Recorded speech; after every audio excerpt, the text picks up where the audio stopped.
Guys, good morning. So ayan, papasok na ako sa trabaho kahit wala namang may pake. De, charot lang. So ayan, unat-unat muna tayo. Then ginawa ko na yung tuwalya kasi malilate na ako. Baba na rin ako para kumuha ng damit. So guys, nagbe-bed space nga pala ako. So pupunta ako dun sa locker ko. Ayan, yung halongkat lang. Ayan na ako. Siyempre, nagmamadali na ako kasi late na nga ako. Kinuha ko na yung mga gamit ko. Tinaya, maligo ka na girl. Mapapansin nyo wala ng tao, diba? Kasi nagsipasukan na sila at yan pa nakaubad agad. So ayun, nakita nyo naman yung gagamitin ko para naman bumango-bango ako. Kikuskusin mo yung mga libag-libag mo dyan. Tsaka yung mga tartar mo dyan. Tsaka lang. Sige, brush lang. Siyempre kailangan na mag-toothbrush para hindi naman mamatay mga katrabaho mo. So yan, tapos na ako maligo. Balik na tayo dun sa room ko. Okay, lakad na ako pero magpakiyot. So, ayan. Bakit na ako? So, magkuskus ka na kasi nga late ka na. Kaya kuskusin mo yung mukha mo.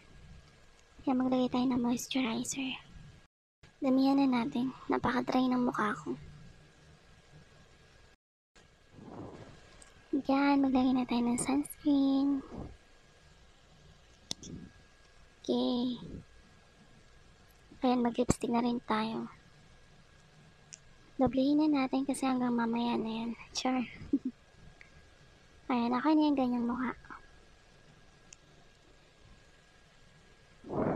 Di ko pa nasusuklay pala yung buhok ko. Sige, maligo ka na ng pabango. Sige, ligo-ligo. Ayan, baba na ulit tayo.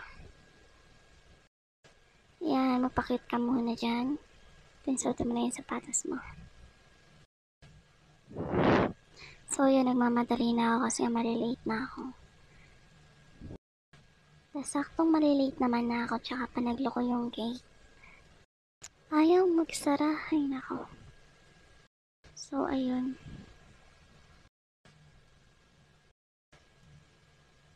So, ayan. After 2 years ko pa bago nasara yung gate.